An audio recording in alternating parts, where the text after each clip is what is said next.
surcando los mares del planeta, viajando por mundos desconocidos, sumergiéndonos eones de años atrás en la historia.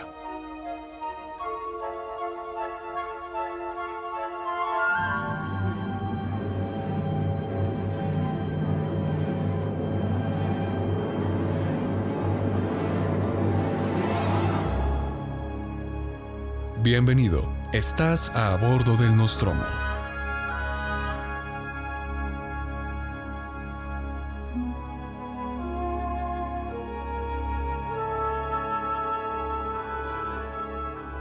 Antes de empezar con este video, quiero darle las gracias por el apoyo que recibió el último Café Nostromo en el que estuvo Rafa Pedraza del Baúl de los Conocimientos Inútiles hablando acerca de Godzilla.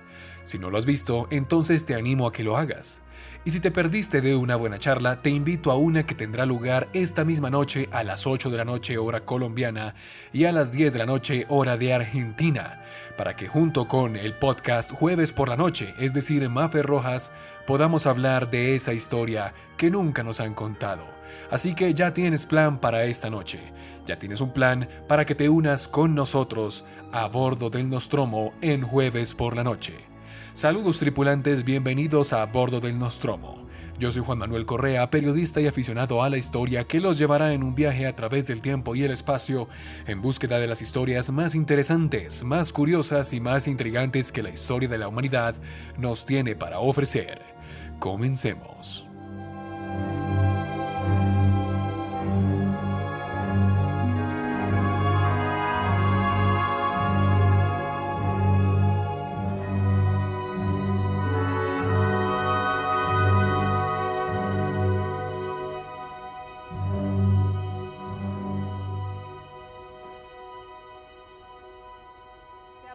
Una fuerte explosión en el puerto de la capital de Líbano, en Beirut. Los servicios médicos hablan de centenares de heridos. Según medios locales, habría al menos 10 muertos hasta el momento.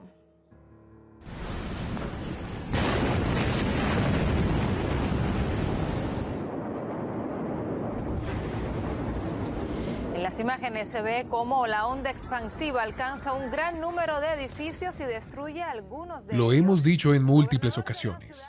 Medio Oriente ofrece un panorama complejo e intrigante en cuanto a sus culturas, conflictos y sociedades se refiere.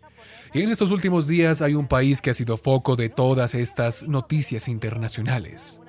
Estamos hablando del Líbano.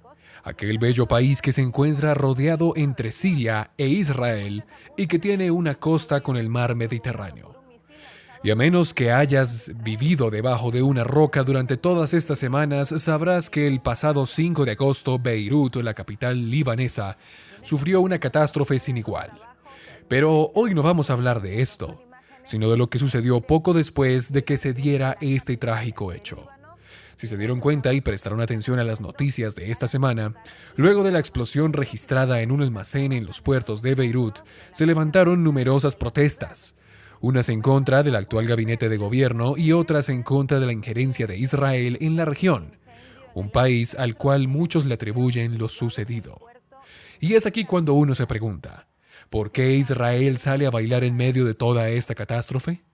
Y lo cierto es que para comprender por qué las naciones están haciendo un llamado en este tiempo para que no se reactiven tensiones entre ambas naciones, hay que remontarnos a su historia. 70 años de un conflicto entre ambos países que en los últimos años se ha vuelto a reanudar paulatinamente.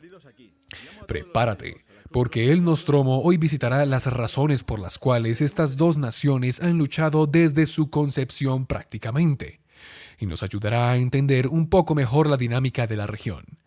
En otras palabras, el por qué hay un conflicto entre Israel y el Líbano.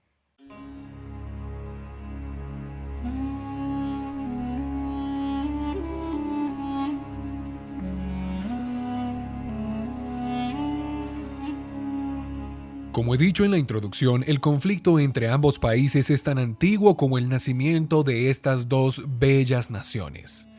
Y todo inicia, cómo no, con la disolución del Imperio Turco Otomano luego de la Primera Guerra Mundial. Vamos, esto ya no debe ser una sorpresa para ninguno que lleve ya un tiempo en este canal. Ustedes conocen la historia, Sykes-Picot, Francia e Inglaterra, pero para los que no lo conozcan, hay que decir que, en este caso, los territorios que hoy conocemos como el Líbano e Israel quedaron en manos de los franceses e ingleses respectivamente luego de la conferencia de San Remo que se dio en 1920 una vez acabada la Primera Guerra Mundial. Esta estaba basada en los principios del acuerdo Sykes-Picot. Nuevamente, como ocurrió con muchos lugares de Medio Oriente, las potencias trazaron sus fronteras sin importarles en lo más mínimo las culturas que habían en los territorios. El norte quedaría básicamente algo complicado, ya que era un enclave mayoritariamente cristiano controlado por Francia y a este territorio se le llamó el Líbano, que muchos años después, durante la Segunda Guerra Mundial, lograría su independencia luego de la ocupación alemana en Francia. Y por otro lado, luego de las constantes décadas de antisemitismo en Europa, los judíos emigraron a lo largo de todo el mundo, pero fueron, en específico, a un solo lugar, a lo que se le conocía como el Mandato de Palestina. Poco a poco fueron llegando y después de la Segunda Guerra Mundial se formaría el Estado de Israel en 1947. La sociedad internacional fundó un Estado prácticamente sin preguntarle a los miles de palestinos que estaban ahí. Pero bueno, eso es materia para otro programa. Una vez consolidados estos dos países, nos encontramos con un escenario complejo. Por un lado, la mayoría de libaneses eran cristianos, pero de todas formas habían algunas minorías árabes y musulmanas que habían salido de Israel luego de que éste fuese creado como Estado. También estaban los drusos, que son una religión gnóstica que comparte ideas del judaísmo, cristianismo, el islam y algunas corrientes griegas. Y por otro lado tenemos a Israel, que estaba repleto de judíos, hebreos y palestinos que no estaban de acuerdo con la ocupación israelí en la región, me refiero a los últimos, a los palestinos. Y a esto hay que sumarle que los países árabes que rodeaban a Israel tampoco estaban contentos con esto.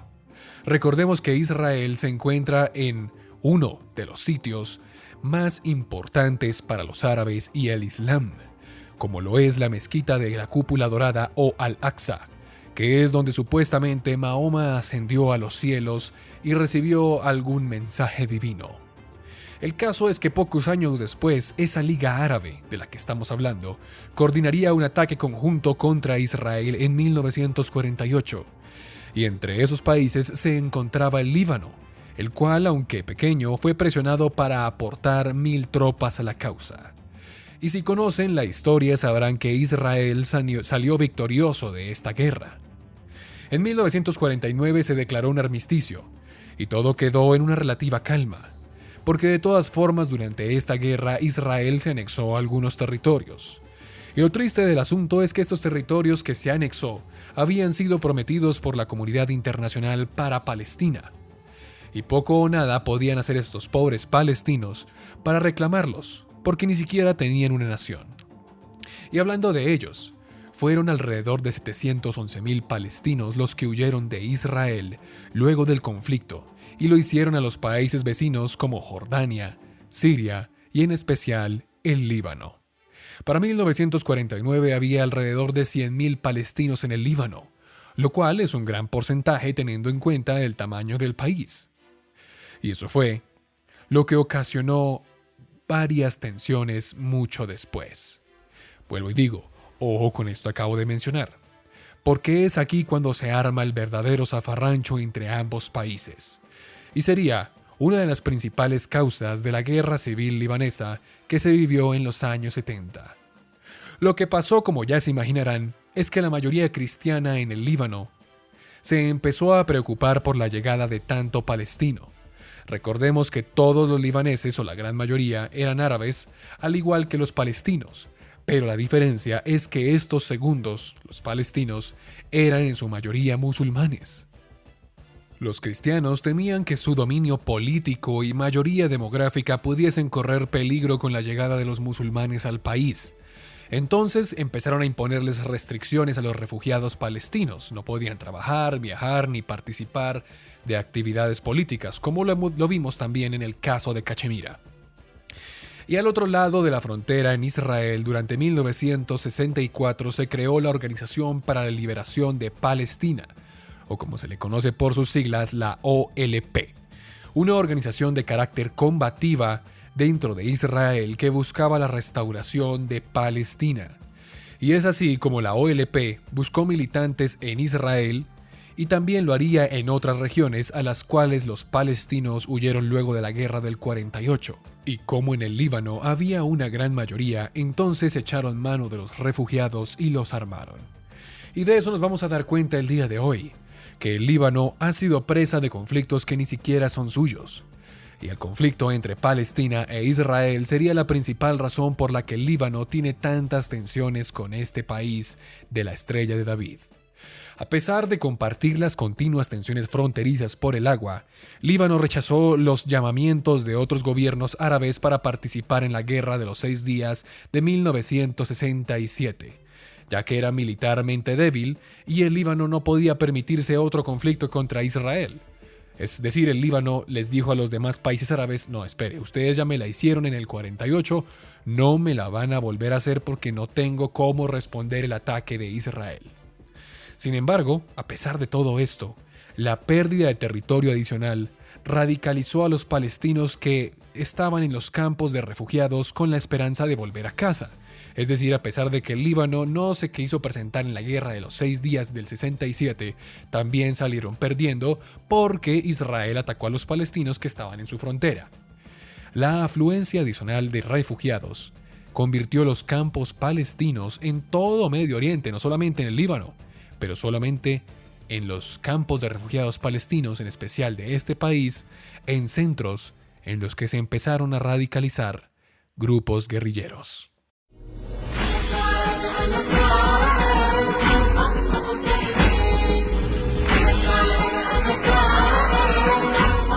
Ahora, el problema que tendría que sortear el Líbano en numerosas ocasiones tenía nombre y apellido, y sería la OLP. Como ya lo dijimos, una rama fuerte de esta organización se encontraba en territorio libanés. Por lo tanto, cuando en los años siguientes la OLP planeó y ejecutó numerosos actos terroristas en contra de los israelitas, la respuesta de estos últimos, es decir, de los israelíes, sería ocupar el Líbano y atacar a los miembros de la organización. Pero también se llevaría de por medio a varios civiles y militares libaneses, ya que Israel acusaba al Líbano de colaborar con los terroristas de la OLP. Por ejemplo, después de que una aerolínea israelí fuera ametrallada en un aeropuerto de Atenas por miembros de la OLP, Israel tomó represalias y dijo: bueno, les voy a allanar el aeropuerto internacional de Beirut y les destruyo 13 aviones civiles. Sí, usted me acaba de escuchar, 13 aviones civiles. La ciudadanía desarmada no podía expulsar a los extranjeros armados, mientras que el ejército libanés también era demasiado débil militar y políticamente. Los campos palestinos quedaron bajo control palestino después de una serie de enfrentamientos en el 68 y 69 entre el ejército libanés y las fuerzas guerrilleras palestinas emergentes. En 1969 se llegó al Acuerdo del Cairo, el cual garantizó a los refugiados el derecho a trabajar, a formar comités autónomos y a participar en la lucha armada. Lo que se dejó estipulado es que el movimiento de resistencia palestino asumió la gestión diaria de los campos de refugiados, proporcionando seguridad y amplia variedad de servicios sanitarios, educativos y sociales. Y esto dejó muy mal plantado a el Líbano, porque entonces había perdido un territorio a manos de la OLP, de los palestinos, de los refugiados. Tenían un enclave palestino dentro de su propio territorio, el cual llamaba también a la guerra a Israel. Entonces, como usted ve, el Líbano tiene por todas partes por donde perder. Ahora, con su sede en Beirut, las facciones de la OLP reclutaron nuevos miembros de los campos de refugiados palestinos al sur del Líbano, el cual fue apoyado Fatah Land debido al predominio que había de la organización de Yasser Arafat, el cual tenía ese mismo nombre, Fatah. Con su propio ejército operando libremente en el Líbano, la OLP había creado un estatuto dentro de otro estado. En 1975, más de 300.000 palestinos desplazados vivían en el Líbano y prácticamente vivían bajo el mandato de Yasser Arafat y la OLP. Por lo tanto, no se consideraba como si fuese soberano con el Líbano. Y el problema es que la OLP no se quedaba quieto. Recordemos que en 1972 se dio la masacre de Múnich, y como represalia, Israel llevó a cabo la Operación Primavera de la Juventud. Los miembros de las Fuerzas Especiales de Élite de Israel desembarcaron en el Líbano el 9 de abril del 73 con la ayuda de agentes de inteligencia israelíes. Allí se infiltraron en el cuartel general de la OLP en Beirut y asesinaron a varios miembros de su liderazgo. En 1974 la OLP cambió su enfoque para incluir elementos políticos necesarios para el diálogo con Israel. Quienes insistieron en una solución militar se fueron para formar el Frente del Rechazo. Y recordemos que este hombre del que les hablé hace mucho, Yasser Arafat, asumió el liderazgo de la OLP para acercarse en procesos de paz para Israel. Pero recordemos que también después mucho tiempo, Yasser Arafat sería asesinado y toda esperanza de paz quedó por el piso. Y todo esto que les acabo de comentar creó un ambiente bastante complejo en el territorio libanés. La cantidad de culturas forzadas a vivir unas con otras, con distintas ideologías y pensamientos religiosos, desembocaría en una cruenta guerra civil en 1975. Fue un conflicto complejo en forma de varias facciones y alianzas cambiantes entre católicos libaneses maronitas, musulmanes libaneses, musulmanes palestinos de la OLP, drusos y otros grupos no sectarios.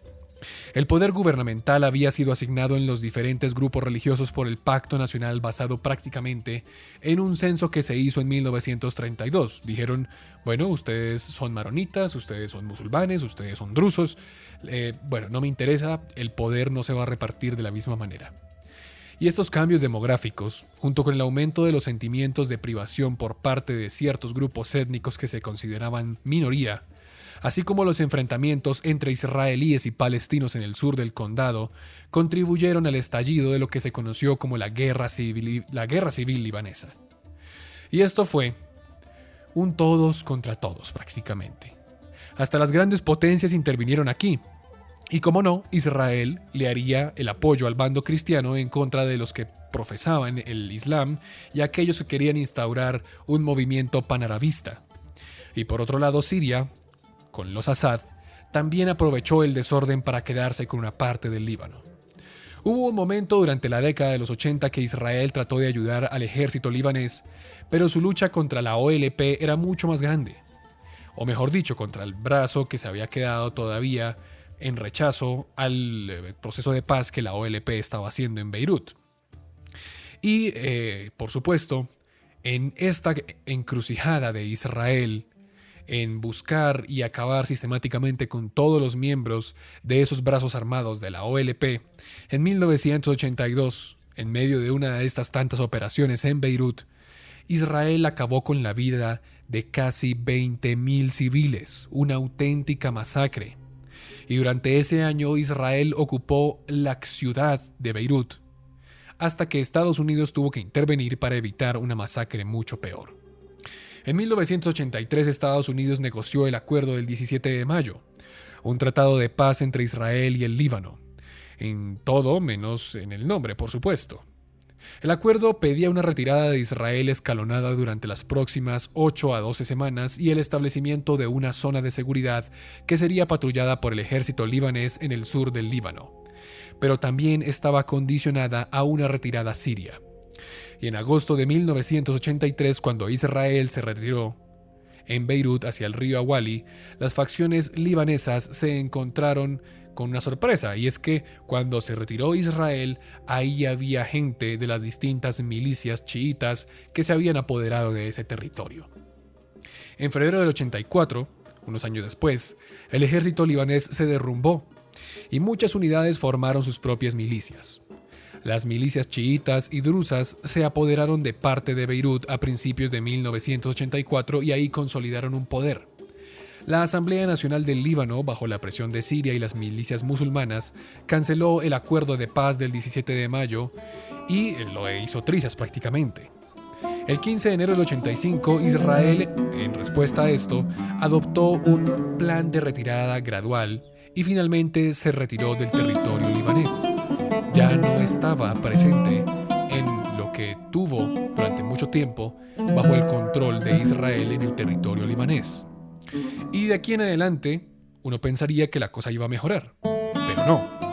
Porque aunque Israel se retiró del territorio libanés, al igual que lo harían los diferentes grupos extremistas palestinos, los israelíes continuaron atacando el Líbano, lo que provocó que se armaran grupos extremistas musulmanes y entre ellos uno muy determinante. El 16 de febrero de 1985, el jeque chií Ibrahim al-Amin declaró un manifiesto en el Líbano, anunciando la creación de un movimiento de resistencia llamado Hezbollah, cuyos objetivos incluía combatir la ocupación israelí. Dijeron, nos cansamos de esto, nos cansamos de que Israel esté en el Líbano, nos cansamos de que Israel no tenga en cuenta a los palestinos y nos esté sacando todo el tiempo, entonces nos armamos y creamos Hezbollah. Durante el conflicto del sur del Líbano entre el 85 y el 2000, la milicia de Hezbollah emprendió una campaña de guerrillas contra las fuerzas israelíes que ocupaban el sur del Líbano y su ejército del sur del Líbano también. Durante el periodo del 85 al 92, hubo muy pocos intercambios limitados entre las fuerzas israelíes y de Hezbollah en el sur del Líbano. Y con la excepción del 88, durante la cual murieron 21 soldados israelíes, el número de víctimas de israelíes por año durante este periodo estaba prácticamente en una cifra de un solo dígito frente a la cantidad de muertos palestinos, libaneses y militantes de Hezbollah que enfrentaron. A fines de 1990, la guerra civil libanesa había terminado. En marzo del 91, la Asamblea Nacional del Líbano aprobó una ley de amnistía que perdonaba todos los delitos políticos antes de su promulgación, y en mayo del 91 las milicias, con las importantes excepciones de Hezbollah, se disolvieron y comenzaron las Fuerzas Armadas libanesas, para reconstruirse lentamente como la única institución importante no sectaria del Líbano.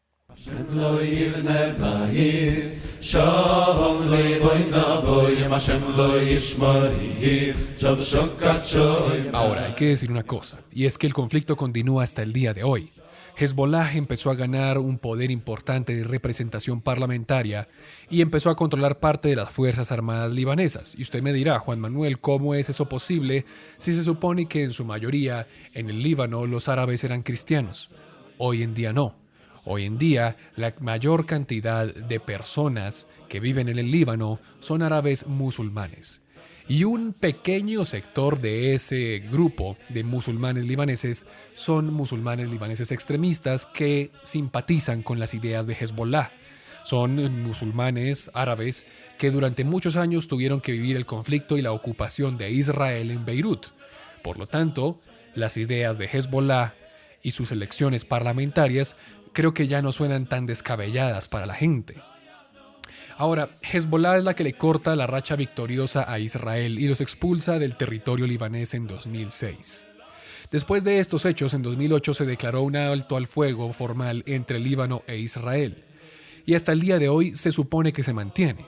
Sin embargo, las provocaciones israelíes y la forma de actuar de las milicias de Hezbollah han revivado el conflicto poco a poco.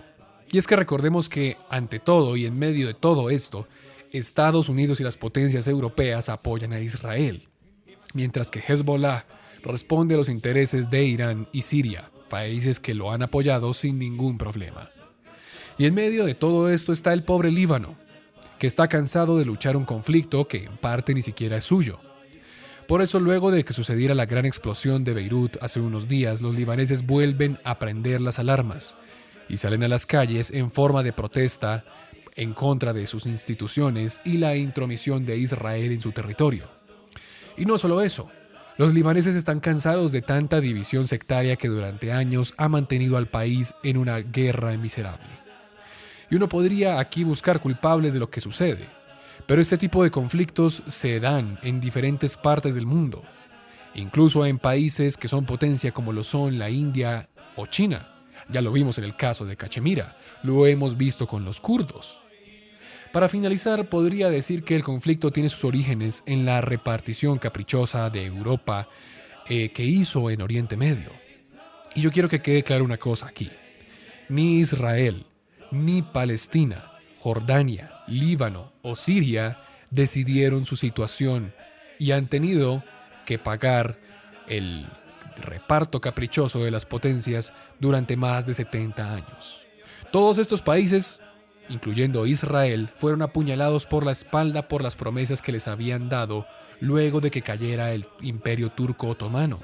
Recordemos que judíos, palestinos, jordanos, libaneses y sirios les prometieron que si luchaban del bando aliado podían obtener sus tierras. Recordemos que a los judíos se les prometió que si apoyaban al bando aliado desde la banca, es decir, desde los bancos, desde los préstamos, desde la parte económica, se les daría el Estado de Israel en el mandato de Palestina. A los palestinos se les dijo exactamente lo mismo, a los libaneses, a los sirios, a los jordanos.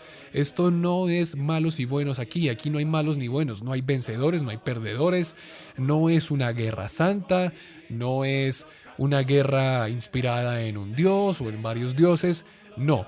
Esto es la triste realidad de unas promesas incumplidas por grandes potencias que han dejado a varios países durante 70 años luchando entre sí.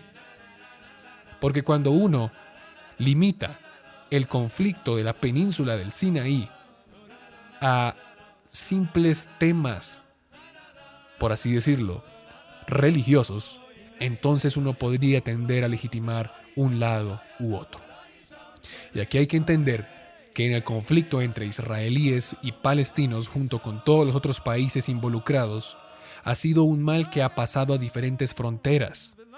Y lastimosamente, el Líbano ha sido el campo de batalla de una guerra que ni siquiera le pertenece.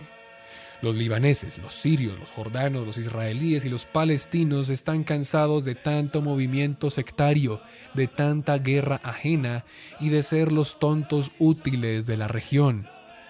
En este conflicto nadie debe tomar partido en ningún bando, pues eso sería legitimar, como ya lo dije, X o Y forma de pensar, de actuar o de creer de los distintos países de la región. Hay que decir que tanto israelíes, palestinos y libaneses han hecho cosas terribles durante la guerra. Pero lo que debemos hacer es ponernos del lado de la paz. Esas naciones llevan mucho tiempo en una guerra miserable. Y creo que todos quisieran poder dormir en paz. Y de mi parte, le mando un especial abrazo a la gente del Líbano, que en estos días no la han pasado nada bien. Al Líbano, la tierra de mis antepasados. Así es. Uno de mis apellidos es Beshará, que quiere decir buenas noticias, el cual perteneció a mi bisabuelo, un hombre que huyó de la violencia de aquel bello país, del Líbano, de Oriente Medio, buscando una mejor oportunidad en tierra colombiana. Espero que el Líbano pueda recibir buenas noticias lo más pronto posible.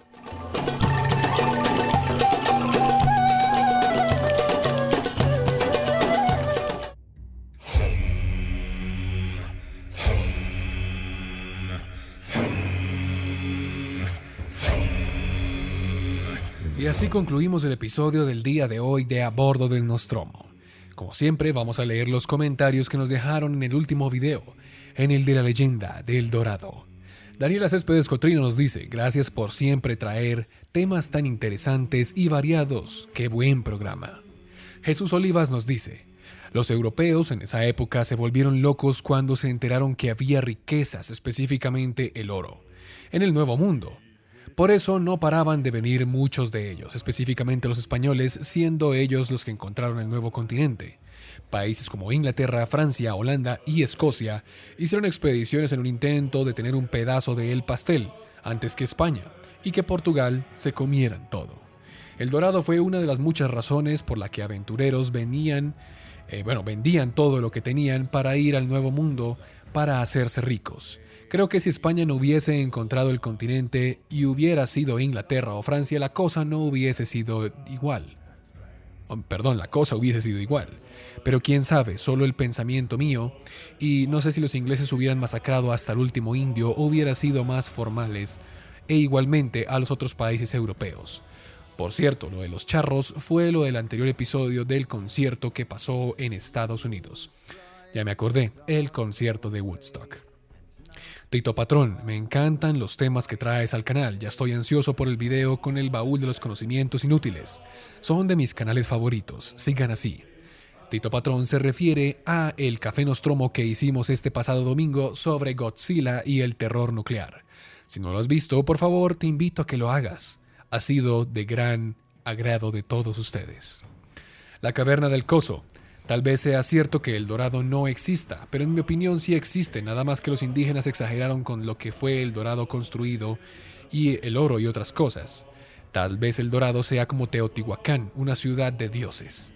Y bueno, espero que el episodio especial sobre Hiroshima y Nagasaki, ya que recuerdo sobre el Plan Naranja, el cual objetivo era exterminar a todos los japoneses posibles y los pocos usarlos para muchas atrocidades con el fin de habitarlo y poner su cultura e idea en Asia. Me encantó el video y que me puso a pensar sobre las civilizaciones perdidas. Bueno, por supuesto que sí, pero el episodio de Hiroshima y Nagasaki, el especial, por los 75 años de Hiroshima y Nagasaki, lo hicimos a nuestra manera, a la manera de A Bordo del Nostromo, hablando sobre Godzilla y el terror nuclear.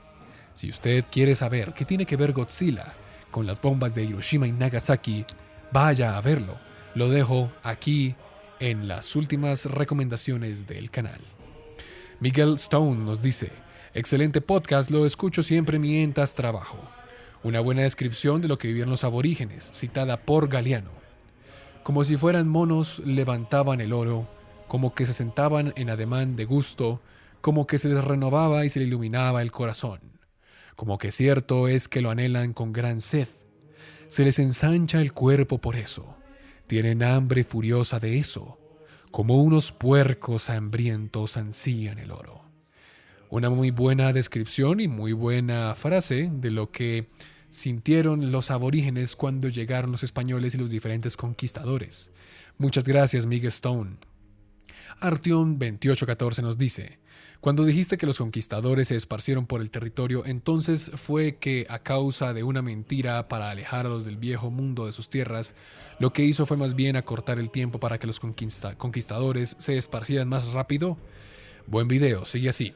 Sí, Artyom, yo opino eso. En lo personal he escuchado a muchos autores que dicen que los indígenas, ¿sí? los nativos de América y sobre todo de Sudamérica, inventaban esas mentiras para alejar a los conquistadores de sus tierras, pero lo único que esto lograba era que se expandiesen más por el territorio. En el caso de Bogotá, en el caso de la fundación de la ciudad donde vivo, la capital de Colombia, como lo dijimos en el episodio anterior, los españoles habían llegado al norte, desembarcaron en Santa Marta, y de no ser por las numerosas leyendas de culturas que había al sur y de riquezas inimaginables, tal vez jamás hubiesen llegado a la sabana de Bogotá.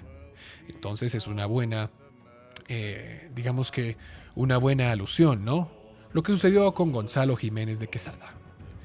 Ahora, Antonico González, que siempre nos dice cosas acerca de Iron Maiden, que me encanta esa banda, dice que precisamente esta banda aborda este mito de El Dorado en su canción homónima del álbum The Last Frontier. Existe la icónica película de DreamWorks, Camino hacia El Dorado. Aunque en vez de Jiménez de Quesada, está Cortés y el divertido dúo de Miguel y Tulio. Algunas cosas en la cultura pop de este tema. Por otro lado, y haciendo mención a otra ciudad, o más bien un sitio perdido en América, es Aztlán, una isla de donde, según varias fuentes, es el lugar de origen de los mexicas o aztecas. Existe una hipótesis que este sitio está ubicado en la región de Nuevo México, ya que el pueblo Hopi, o Opi, no sé cómo se diga, tiene algunos mitos parecidos con los aztecas. Así es, ya habíamos hablado de Aztlán en el episodio de cómo cayó el imperio mexica, o cómo habían caído los diferentes imperios que estaban en torno a los mexicas. Y en cuanto a las recomendaciones que nos haces, escuché la canción de Iron Maiden, es muy buena.